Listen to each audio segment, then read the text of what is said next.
চলতি মাসে বিশ্বকাপ বাছাই পর্বে ব্রাজিল ও উরুগুয়ের মুখোমুখি হবে বর্তমান বিশ্ব চ্যাম্পিয়ন আর্জেন্টিনা।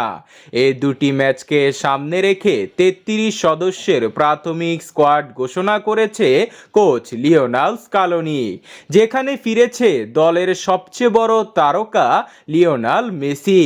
আগামী ২২ মার্চ উরুগুয়ের মাঠে তাদের মুখোমুখি হবে আর্জেন্টিনা। এরপর ২৬ মার্চ নিজেদের মাঠে ব্রাজিলের বিপক্ষে মাঠে নামবে লিওনেল স্কালোনির শিষ্যরা। গুরুত্বপূর্ণ এই দুটি ম্যাচকে সামনে রেখে পূর্ণ শক্তির দলই গড়েছেন আর্জেন্টাইন কোচ। স্কোয়াডে খুব বেশি চমক রাখেননি স্কালোনি। ইনজুরির কারণে বাদ পড়েছেন ডিফেন্ডার লিসান্দ্রো মার্টিনেজ, তবে দলে ফিরেছেন একাধিক তরুণ ফুটবলার। ইতালিয়ান ক্লাব কোমো থেকে জায়গা পেয়েছে ম্যাক্সিম পেরোনে ও নিকোলাস পাচ।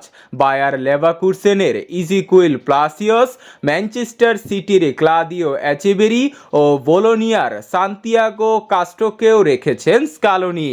বিশ্বকাপ জয়ী কোচের এই স্কোয়াড নিয়ে আর্জেন্টিনার বাছাই পর্বে নিজেদের আধিপত্য ধরে রাখাটা কতটা সফল হয় সেটাই এখন দেখার অপেক্ষা। তো চলুন এক নজরে দেখে নেওয়া যাক ৩৩ সদস্যের প্রাথমিক স্কোয়াডে কে কে জায়গা পেয়েছে।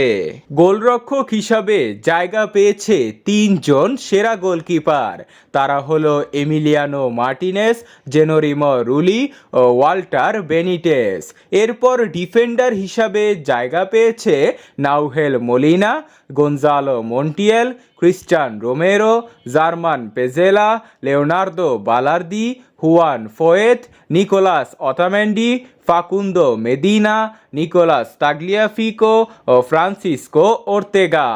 এরপর মিডফিল্ডার হিসাবে জায়গা পেয়েছে Leandro Paredes, Enzo Fernandez, Rodrigo De Paul, Ezequiel Palacios, Alexis Mac Allister, Giovani Lo Celso, Maximo Perrone, Julian Simeone, Benjamin Dominguez ও থিয়াগো আলমাদা।